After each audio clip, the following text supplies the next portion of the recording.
Okay, good evening YouTube and welcome to episode 13 of the FPL Family. My name is Lee, this is Sam, birthday girl Sam.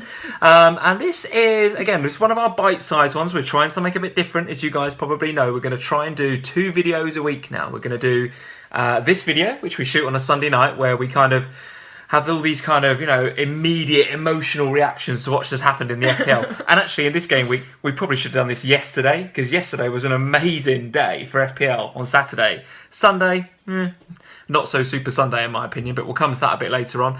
And then we're obviously going to do a second video a bit later in the week where we'll talk about our captain picks for game week 9, the upcoming game week. We'll talk about our transfers, the jammy picks, all the rest of it. But this video, we're going to try and do half an hour. We're going to try and talk about everything that went on in this game week in FPL. So, given that it was your birthday this weekend, what presents did your FPL team deliver for you this game week? No, none of them did. Good. All right, go on then. I think I have potentially had the worst fantasy game week I have ever had. Ooh, now that's a big statement. Come on, how's your team looking then? I've got 25 points.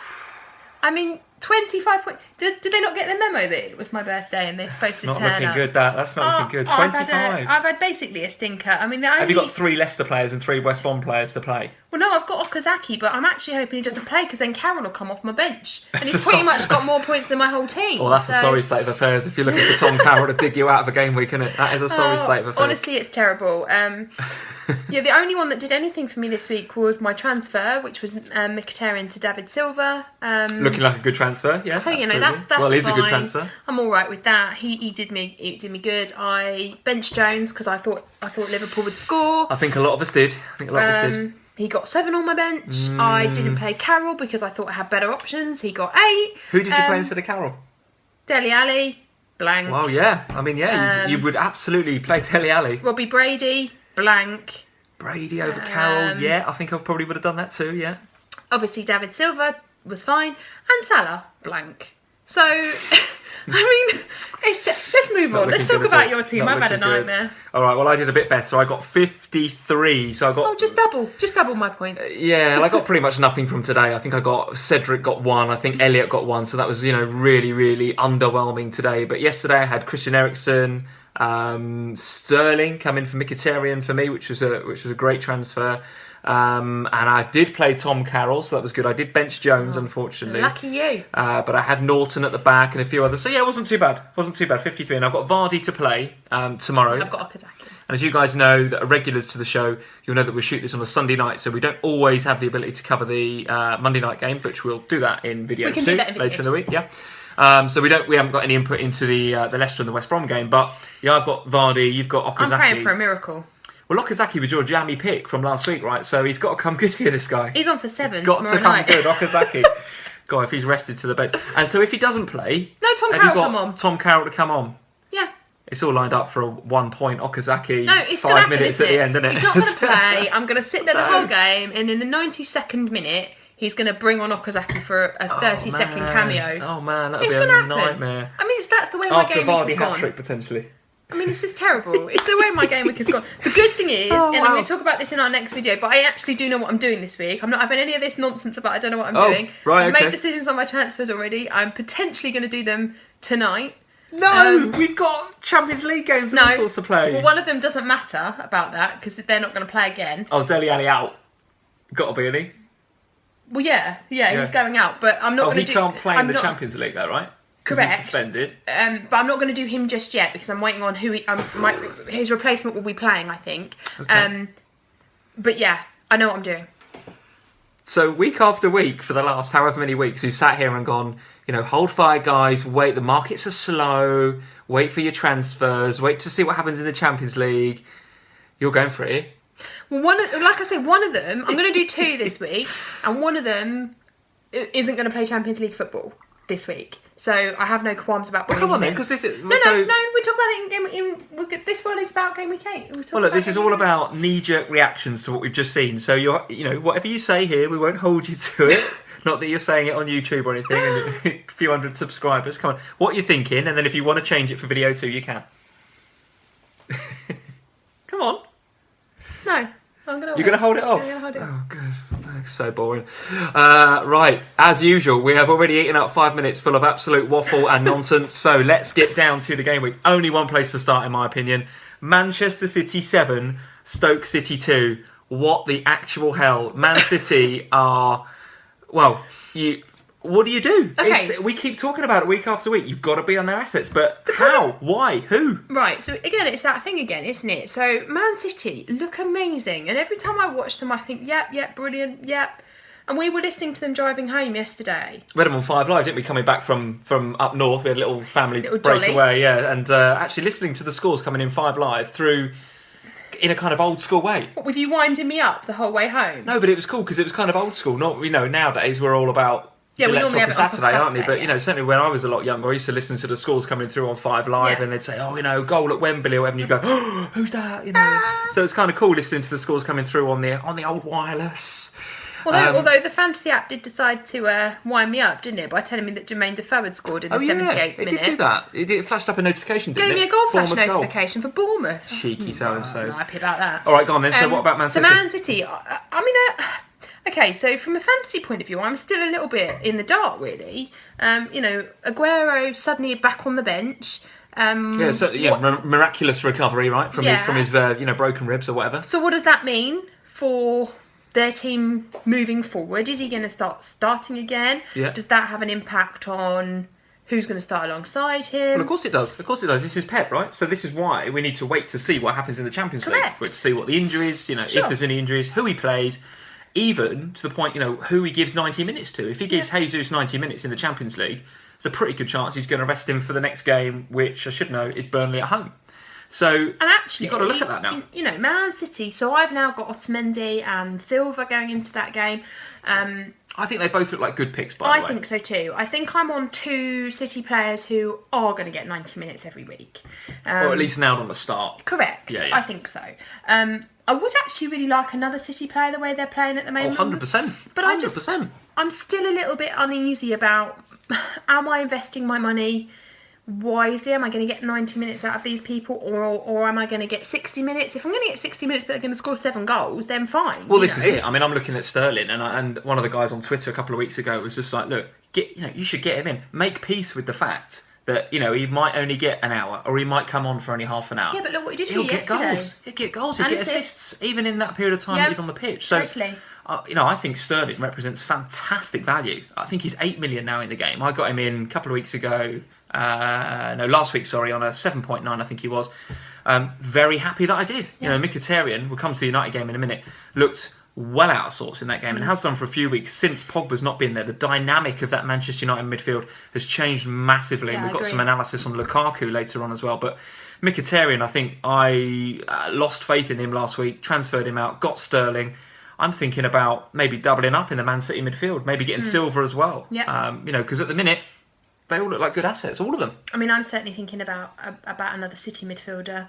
Kevin De Bruyne? Potentially, given that I'm talking about a change. As you all know, I love to have a bit of money squirreled away. So I'm talking about an upgrade on Dele Alli, and De Bruyne. De Bruyne, yeah, kind of like that. Is potential, certainly, particularly going into a game against Burnley. So yeah, potentially. I just think City assets are looking fantastic at the moment. They're not going a game week with just scoring 1 goal here and there. It's like I watched him, by the way. It's 7, 5. Yeah. And the match today. I mean, I watched and City were very impressive across the pitch. But De Bruyne is an unbelievable player from an FPL perspective. All right, he might be a bit deeper than we'd like. I think he got like 3 assists and some bonus points. So he's from the game at the weekend. He smashed FPL. It was fine, yeah. But some weeks he might sit back and play and assist and stuff. But put FPL to one side for a minute. Manchester City have got, in my opinion, the best midfielder possibly. I'm a big Eriksen fan. I think clearly Hazard and Sanchez are still there as well. But De Bruyne at the weekend was unbelievable player. Just the ball, the passing on a plate for some of these players. And the players that are getting on the end of it, the Sterlings and the Jesuses, they're the ones getting the goals. They're the ones bagging the points. The Sané, the ball in for Sané was just incredible. I find it really hard to look beyond Man City for the Championship this season. I really do. I think they're looking so strong. But yeah, and I think from a fantasy point of view, if you haven't got a City midfielder, you need one of them. And I think you're right in what you said earlier. You just have to make peace with the fact that maybe they're not going to get a whole 90 minutes, but if they're going to get a goal in that 60 minutes that they're going to play, then fine. I'd love to sit and talk about City for a lot longer because I thought they were fantastic at the weekend. The only thing I will say about them is I was disappointed to see them not keep a clean sheet at the weekend. Yeah, weird, wasn't it? Because at 3-0 up, I think they almost kind of went, all right, well, let's just get to half-time and look forward to a cup of tea or whatever at half-time. And Stoke kind of popped up with, was it one either side of half-time or maybe it's 3-2 at half-time? Can't remember. But for them to come back into it 3-2, suddenly you're like, flipping heck, okay, so Stoke could get something from this. But, then City, put the foot back down on the pedal and away they went. So, disappointed for them not to get a clean sheet. A bit of a shame not for Otamendi not to come in for you. And certainly I was looking at him. I was 0.1 away from doing Jones to Otamendi this week. If I'd have had the 0.1, probably would have done it. Yeah. So I'm kind of glad that I didn't. And then you'd have played Otamendi probably over Norton, so... Yeah. Yeah, probably. Yeah, but that's why we love FPL. That's what happens, right? I don't know. I hated it a bit this week. Should we talk about Crystal Palace? Because I think phenomenal result. Yeah, go on. I think I need to apologise to Crystal Palace because I think in the last vlog I suggested that Chelsea might beat them 12-0. You were going silly though, weren't you? I mean, you were. Well, I wasn't being quite. I was being a bit facetious when I said 12, but I was really... None of us backed it, though. I don't think any of us were looking at that as a Palace result. Really surprised. And actually, Palace looked a totally different team with Zaha back in there. I think he boosted their confidence. Yeah.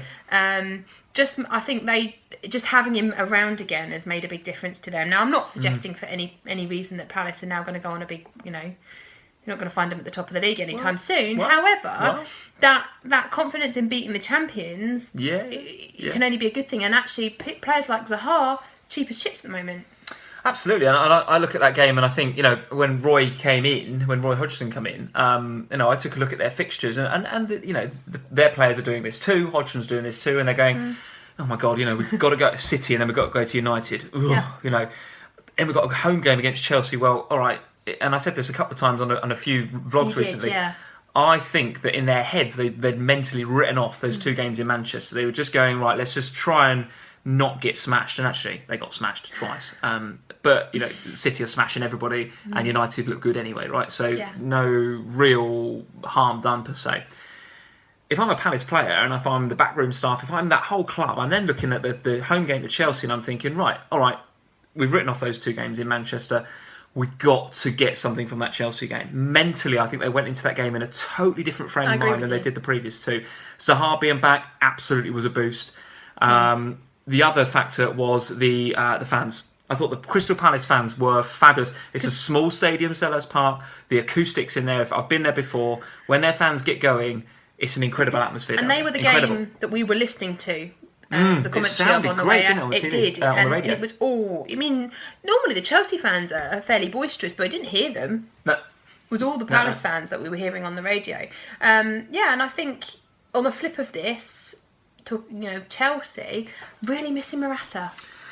Yeah, and again, I said it before, I'm not a massive fan of Batshuayi. I can see why he played him because he wants that kind of focal point up top. Morata, on the little that I've seen of him in the Premier League, makes those clever runs. He spins defenders. He's a handful. Batshuayi is not. Yeah, his work rate is not good enough for that Chelsea side. He's easy to defend against, and I thought, Sacco and the other guys at the back for Chelsea, at the back for Palace. They had him in their pockets. I think he was nothing like the menace that Costa was last year, for example, and that Morata, as we've already seen, can be. But Chelsea they were wasteful. Second half, 60% possession. Yeah. Hazard in and out the game. A lot of people bought him in, right? So in the second half, they had 12 attempts on goal. 12. 12. That seems quite a lot to me. That was they had 60% possession and 12 attempts in the second half. None, no goals. I'd like to see the stats around the quality of those. Though I think there was a few pop shots. I think Fabregas hit the bar, didn't he? And there was a few kind of like long ranges as they started to get frustrated. But I think with Chelsea, there is this. They need a key. In previous seasons, it's been Costa and those big hitters up top, and they need that as part of that's the way they play. Yeah, totally. And so without Morata, it just didn't look right. And Palace made the most of it. I'm with you. So you back in any Chelsea assets in? So they've got Watford next, and we'll come to Watford in a minute because they got a great result against Arsenal. And then they've got Bournemouth, United, West Brom, Liverpool. It's a mixed bag for Chelsea going forward. So look, would you go Hazard at the minute? No. So I think if I was going for a Chelsea asset, so I've obviously still got Alonso at the moment. Oh yeah, okay, yeah. And I'm not keen to keep him at the moment, to be honest. I think if I was going to have a Chelsea asset, I really do want it to be Morata. I just think that he is class. I think so. But obviously I'm waiting on news with him as to when we're expecting him and it's back. not just the sort of player he is, it's what he does to the Correct. Chelsea system. Changes right? it. Changes the way Chelsea play. And when he's on the pitch, they look a different team entirely. So, depends. If Morata comes back into the team, I fully intend to go Firmino to Morata. But no, I wouldn't be having any other Chelsea players at the moment, I don't think. Okay. I just don't think they look quite... Let us know what you think, guys. Because a couple of weeks ago, we were sitting here saying, Chelsea's run of fixtures looks really good between now and the new year. They've got a couple of tough games, but the fixtures look great. We were talking about, Morata's come in, settled into the team. Should we be back in Hazard? Are we getting on Azpilicueta? All of a sudden, Chelsea assets not looking too great on the back of that Palace game. So not lots of people got on him. Not great. Yeah, not great for an OG. Yeah, not great for an OG. So tell us what you think, guys. Are you getting on Chelsea? Or you're not? Let us know at FPL Family on Twitter, at FPL Family on Instagram as well. Let us know what you're doing about Chelsea. Let's go then to their next opponent. So Chelsea have got to play Watford at Stamford Bridge next game week. If you look at the ticker, that's quite a green fixture for Chelsea. I'm not convinced. I think Watford look bang on it at the minute, and a great result against Arsenal. Fantastic result against Arsenal, really was. But I mean, we said in our last vlog, it is not an easy place to go to, Vicarage Road. It is not. Let's just cover this quickly. Richarlison, dive, no dive? No, he's touched. If you touch somebody, no. But it was. I'm sorry. It was feather-like, wasn't it? Doesn't matter if you touch somebody in the box. If you dive, you've not been touched. Dele Alli's last week, clear dive. Richarlison has been touched. So he cannot... This baffles me, this. Like, I understand why Wenger's annoyed. If that penalty was against Spurs, I would have been livid. Oh, you're livid. Yeah, if you're an Arsenal fan, you're livid. Totally. Yeah, totally. Totally understand why they're livid. I would be the same. But by the letter of the law, you get touched in the box... like that, it's a penalty. Okay. Well, he's got, I think it's being reviewed by some Premier League board, I don't know. So if it turns out that he has dived, I don't anticipate that. I think he'd be okay. But if it comes out that he has dived, then he might get a retrospective 2-game ban, guys. So wait for the outcome of that inquiry before you transfer him in.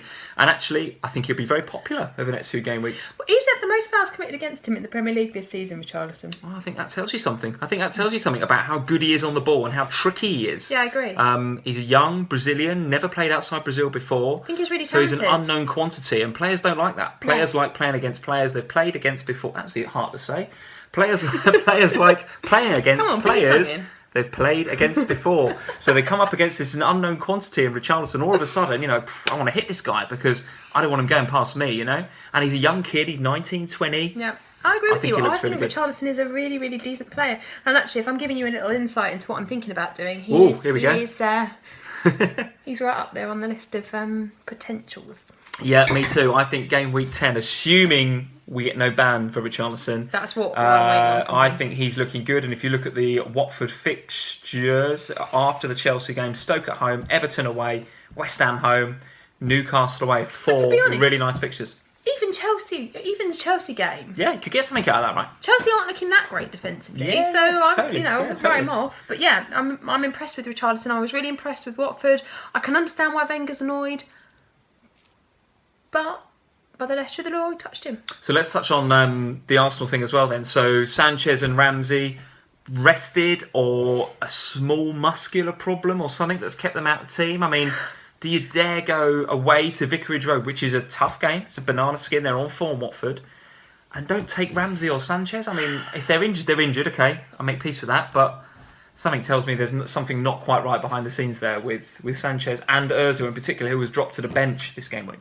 And then came on, and they conceded twice, didn't he?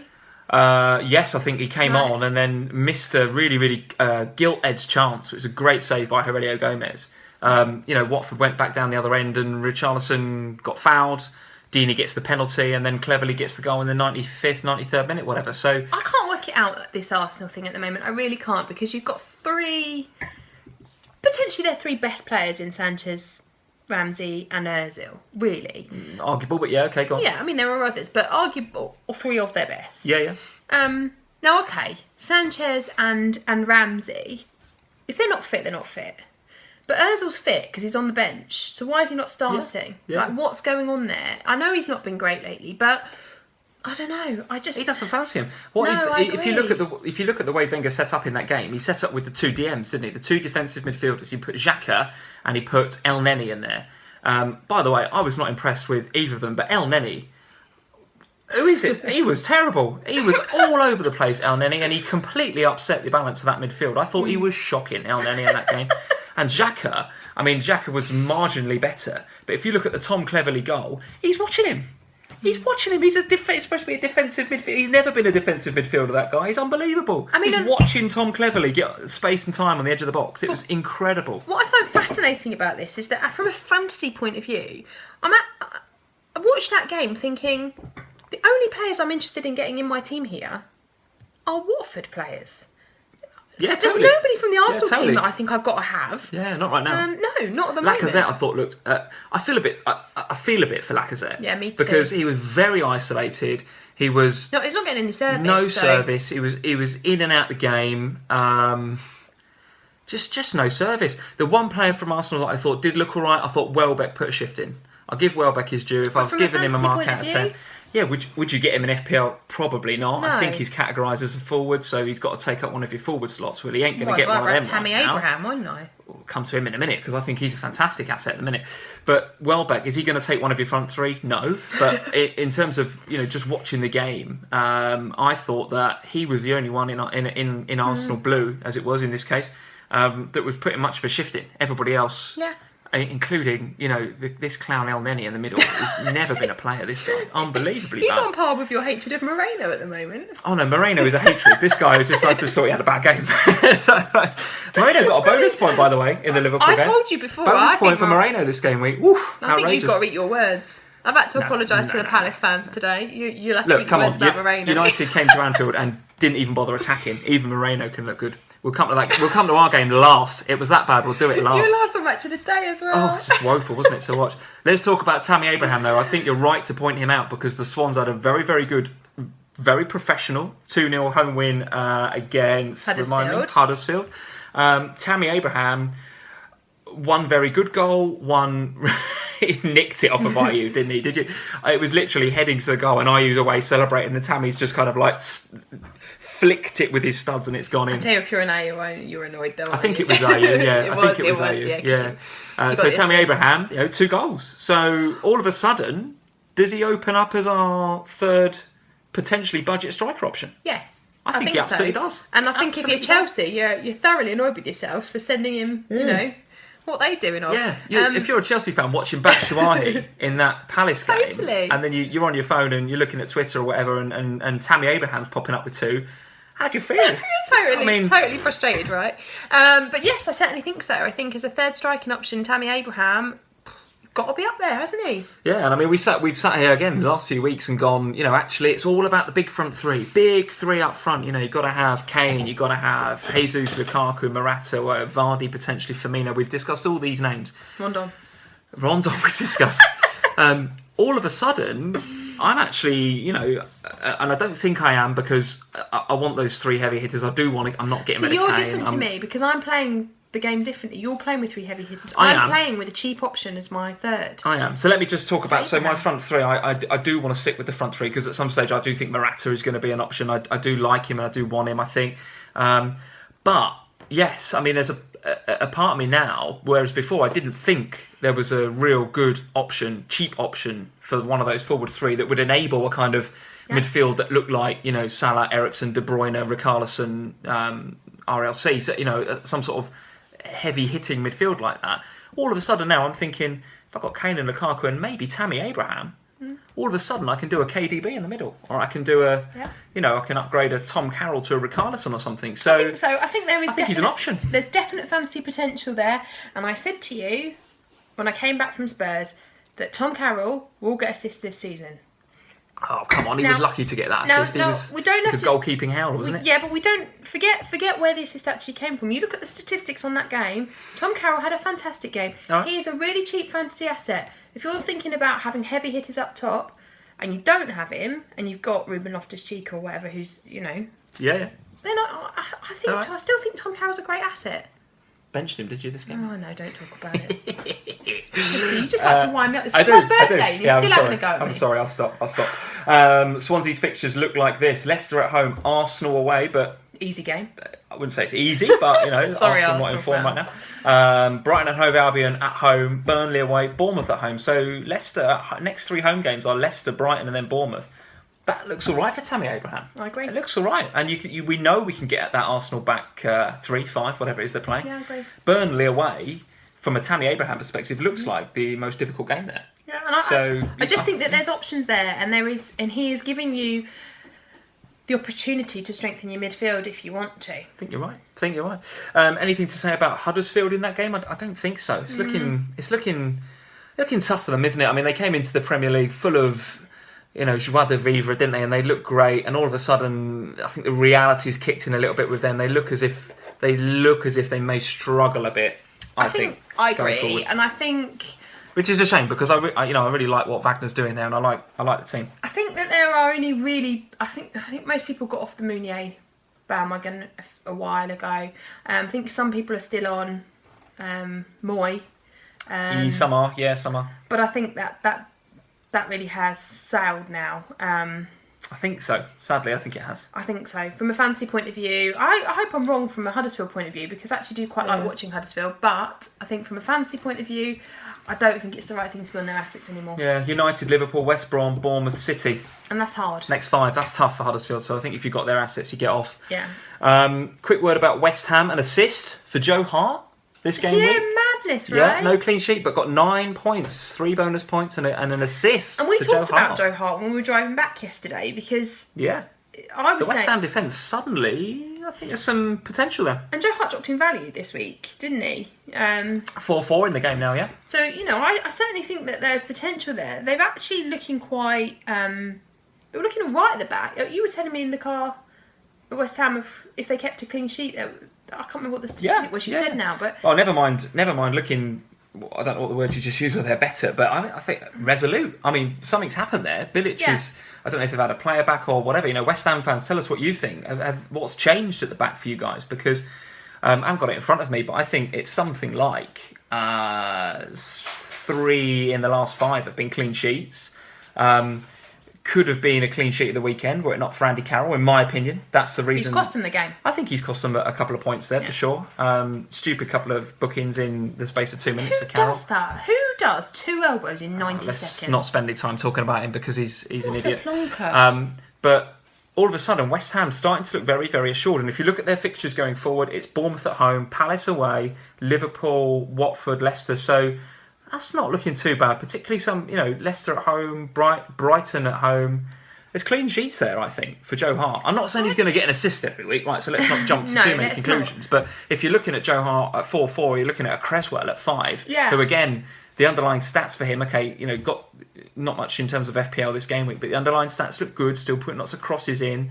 I think there's value there in the West Ham defence, right? I do too, and I just think that there's options available at West Ham now, which weren't there a few weeks ago. Yes. I just think there's something's different, and it gives you an opportunity to perhaps potentially have some differentials in your team. All right.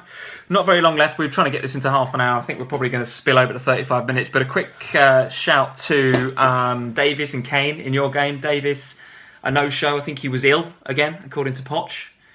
Few Don't call unhappy. Poch a liar. Don't call him a liar. Oh, this ill business. I think it's all about resting players, isn't it? Big game in the week against Real Madrid, right? I think, and I've been talking for weeks about how I want Davis in my team. And actually, when I read the team news and it pinged up on my phone on Saturday, and I said to you, "There's no Davis again." For me, that made my decision that I'm not doing it because I was going to do it for this game. Cats are going a bit mad, sorry. So I was going to do it. I was going to do it for just this game week. Because obviously moving forward, Liverpool, Man United, some tough fixtures there. But I think now he is a rest risk. And maybe. I just think that there are, at the moment, and Trippier, great, obviously got clean sheet for everybody this week. But again, I'm not sure that he's not a rotation risk with Aurier at the moment. Well, I think what people were looking at, they were thinking, well, Rose ain't coming back anytime soon, so Davies looks nailed. But I think what Poch has shown in the Bournemouth game is that he's not afraid to change the system. Correct. Completely change the system to give Ben Davies a rest. And it was going back to a system that we're familiar with. It's the system we were playing before Sanchez arrived. So, obviously just Jan was playing in a slightly different position, but we went back to basics effectively. Yeah. Now, it means that there is options there that Ben Davies can have a rest. I'm staying off of him, mostly because of our fixtures, rather than that I think he's going to be dropped again. Do you think the fact that he wasn't there contributed to the slightly lacklustre performance from Spurs at the weekend? Absolutely. Yeah, because I think when I watched us against Swansea a few weeks ago, he didn't play that game, and it was exactly the same issue. Really frustrating game. Okay. I think the only other things to be saying out of that game are Harry Kane captained by how many percent did you say? Oh, I think here we go. Yeah, 56%. So 56%. a lot of I think I've like you that and I, yeah. a lot of unhappy managers. Yeah, absolutely. I think for me, my key transfer this week is going to be Ali out. I've lost the will to live with him now. Sounds like it's Ali for Richarlison. Well, that'll be giving the game away, wouldn't it? Tune in later in the week to find out. On Thursday, or whenever we come out again. I think for me, Ali, he went down in value, which really annoys me. I hate losing team value. I just think that I've given him 8 weeks now, and in 8 weeks he's done one thing. Okay. And I just think there's better options out there now. So if you're on Ali like me, I think it's time to jump. Well, we spoke about a bit of a lacklustre performance for Spurs. Let's talk about. But it was a Wembley win, so let's take it. It's a Wembley win, so the hoodoo, if there was one, now only applies to Kane scoring at Wembley. Let's make up some other hoodoo for Spurs. If we're talking about lacklustre performances, let's talk about Liverpool Man United very quickly. I don't want to talk about it too much because I think Jose came to get the point. He got what he needed. But what was really interesting from that game was how he set up and how we therefore expect maybe him to set up over the next few game weeks. So United's schedule looks like this. They have got Huddersfield away, then Spurs and Chelsea, and then they're at home to Newcastle and Brighton. So game week 10 and 11, those Spurs and Chelsea games, I'm expecting, particularly when they go to Chelsea, for Man United to, again, be very resolute, be very, unambitious when it comes to going forward. I thought Mkhitaryan was a passenger at the weekend, and I'm going to put some heat maps on the left-hand side that demonstrate how much of a passenger Lukaku was as well. I haven't got the stats in front of me, but you'll be able to see him on the left-hand side. I think it was something like 20 to 22 touches in the whole game. Wow, really? There was a stat that flashed up on Sky when we were watching the game in a pub up in Alton, that Simon Mignolet, come the 65th minute, Simon Mignolet and David De Gea had more touches than Lukaku in that game. So that just shows you guys how isolated he was, and how, you look at the way that United performed in previous game weeks. Those guys on the either side of him, and at the weekend it was Martial and... It wasn't Rashford, was it? But whoever it was, they get up there and they support him and they get around him and they make it easy for him. They did not do that. If you look at the analysis against Liverpool, Martial was not trying to bomb on past the fullback. Rashford didn't when he come on either. Mata was not really in the game much, and Mkhitaryan wasn't either. So consequently, Lukaku was really isolated, had no touches. Actually quite lucky not to be sent off. Maybe I've got my Liverpool goggles on there a little bit, but I think lucky to not be booked when he took out, was it Chan, I think? And then there was another incident with him a bit later on, which could easily have been a yellow. So frustration boiling over there. So therefore, you look at that schedule that they've got coming up. Is it time to get off of Lukaku? What do you think? I mean, you're not on him. I am. I'm happy to keep him for that Huddersfield game. But for those two games in game week 10 and 11, Tottenham and Chelsea, given the explosive nature of what we're seeing up at Manchester City, I think you've got to have a look at maybe a Lukaku to Jesus or a Lukaku to Guerrero. I think if I had the money invested in Lukaku, I would be looking at those fixtures thinking, Huddersfield, that's a game to have him next week. I think you got, because Huddersfield don't look great. So if you've got him, I think you keep him. Yeah. But then I'd be looking at those next 2 games and thinking, Tottenham at Man U, Tottenham away are a different prospect to Tottenham at home, let's be honest. And Chelsea away, they're a really tough pair of fixtures for them. Really tough. Is Mourinho going to go into those games just trying to keep, get something out of the game? I don't think he will at home to Spurs. I think he'll go into that game wanting to win. But I think away at Chelsea, I'm not convinced. I think away at Chelsea he'll want to kind of come, get a point, go back. So for me, yes, I'm of the opinion that the Lukaku money could be better spent on City assets. Okay. Well, I'm certainly going to be doing some analysis that says those 2 games, game week 10 and 11. I'm going to look around the rest of the league and look at who we've got, who's there. So Tammy Abraham's got Arsenal, then Brighton. You've got even Everton, right? I mean, Rooney penalty and 3 bonus points today. Leicester, then Watford. Yeah, but Man City have got West Brom, then Arsenal. Who else we got? Liverpool have got Huddersfield, then West Ham. So, does Firmino come back into the mix? I don't know. I'm just having a look, just putting it out there. I always think about, when you've said it every week, you always say, would you captain them? If you're spending that money on them, would you captain them going into those games? Would I captain Lukaku against Spurs? Would I captain Lukaku against Chelsea? No. Would I captain him against Huddersfield? Absolutely. Yeah. So he's definitely one to stick on for next week, I think. Okay, all right. Well, I think we're coming into the territory of the second video that we're going to put up on the YouTube channel later on in the week, where we're talking about captains and transfers. I'm absolutely looking at Lukaku captain against Huddersfield because I don't trust Kane at Wembley against Liverpool. I just don't. I know our defence is not great, but I also don't want to back against us. So I'm definitely looking at Lukaku I might have as to do captain. it just for the banter. Well, I think this video next week could be quite interesting, couldn't it? Because we're going to have Liverpool versus Spurs, aren't we? At and it's the Wembley. 4 o'clock game. Is it Wembley? We'll be filming straight after. Ooh, so we could have a very, very interesting and emotional video with a Liverpool versus Spurs game next game week. Let's see, guys. But for now, I think we're done. We haven't talked about the Everton game, if you wanted to mention it. I don't think there's much to talk about, except for Rooney somehow inexplicably getting 3 bonus points after being hardly in the game. Dire. Let's just say this. Rooney scored a penalty. Yes, he got 3 bonus points, but looked awful all game. So, well, I think that tells you everything you need to know about the quality of the rest of the game. The fact that he got the one thing that happened in the game almost, and got something. The only other thing that says, I think Gross got the assist for Brighton. So of their and Knockaert scored it for Brighton. Yeah, and of their 6 goals that Brighton have scored, Gross has been involved in 5, I think. So if they need to keep him fit, if they're going to get assists and points and goals from him, if they're going to start beating teams and climbing up the league. So not too much to say in that game, I don't think. I think that's it, right? I think so. I think that's it. We haven't even spoke. Oh, we did speak briefly about Carroll's red card. Let's not go too much into that. We haven't. Actually, we missed a game. We haven't talked about Newcastle and Southampton. So just very briefly. Gabbiadini. Gabbiadini. No, I don't. I've never had him. Did you? I thought you had him. Okay, all right. No, I don't want him back. Want him? No. No. Nice points all there, right? 2 goals. All I wanted was a 0-0 draw. Is that so hard to ask for? Yeah. Have scored no goals. And I assume you had Elliott then and Bertrand, did you? Yeah. Yeah, I had Elliott and Suarez. So it's about the story of my game week. 1 point. Well, listen, Okazaki's going to get a hat-trick for you. He's going to come good for you on your birthday. He won't though, will he? He's going to come on for a cameo in the 92nd minute. Give me 1. All right, guys, let's leave it there. Keep following us at FPL Family on Twitter, at FPL Family on Instagram.